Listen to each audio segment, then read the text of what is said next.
خیبر پختونخوا کی تاریخ میں بعد از مرگ انسانی اعضاء عطیہ کرنے کا پہلا اور تاریخ ساز اقدام۔ مردان کے ایک خاندان نے انسان دوستی اور اثار کی عظیم مثال قائم کر دی ہے۔ نوجوان کے اعضاء عطیہ کر کے 5 افراد کی زندگی بچا لی ہے۔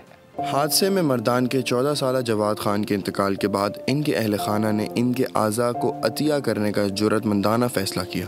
یہ صوبے کی تاریخ میں بعد از مرگ اعضاء عطیہ کرنے کی پہلی مثال ہے۔ جواد کے اہل خانہ نے ان کے 2 گردے، 2 آنکھوں کے پردے اور جگر عطیہ کیا۔ اعضاء 5 مریضوں میں کامیابی سے ٹرانسپلانٹ کیے گئے۔ مرحوم جواد کے اہل خانہ کے اس جرأت مندانہ اقدام سے 5 مریضوں کو نئی زندگیاں مل گئیں۔ کار خیر کرنے والے خاندان کے اعزاز میں وزیر اعلیٰ ہاؤس میں خصوصی تقریب منعقد کی گئی۔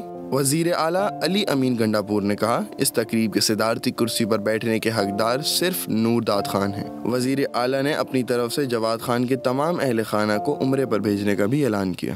پہلی دفعہ یہ اقدام ہمارے صوبے میں ہوا اور اپنے اعضاء کو ڈونیٹ کر کے جس طریقے سے کامیاب طریقے سے پھر وہ ہمارا ٹرانسپلانٹ ہوا اور اس میں لوگوں کو زندگی ملی۔ میری یہ خواہش ہے کہ میں چاہتا ہوں کہ آپ والدین جو ہیں جواد خان کے، اور چونکہ آپ نے فون کر کے اپنے والد جواد کا جو دادا ہے گلزار خان اس کو بھی کہا اور اس نے بھی آپ کی اس بات پہ آمادگی کی کہ بالکل یہ آپ ٹھیک کر رہے ہیں، اچھا عظیم کام کر رہے ہیں، تو میں اپنی طرف سے آپ کی پوری فیملی کو عمرے پہ بھیجوں گا کہ آپ سارے عمرے پہ۔ جواد کے والد نورداد خان نے کہا، میرے لیے انتہائی خوشی کی بات ہے کہ میرے بیٹے کی وجہ سے 5 مریضوں کو نئی زندگیاں ملیں۔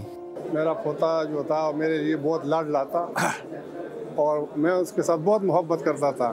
ہمارے لوگوں میں یہ جذبہ نہیں ہے، تو میں نے اس کو بولا کہ میری طرف سے اجازت ہے اور جتنا ہو سکے کر لے، اور اس نے وہ فیصلہ کیا اور میں اس پہ خوش ہوں۔ ہمارا بچے کا آنکھ یہ جو تھا یہ بہت خراب تھا، ہم بہت محنت کیا ہے لیکن ہمارا تو وس نہیں ہے، ہم تو مزدور کار آدمی ہیں، تو اس بھائی نے پھر یہ قربانی دی ہے، ہمارا بچہ کا زندگی بچایا ہے۔ اس کا آنکھ بالکل ختم تھا، آج اس کا روشنی آ گیا۔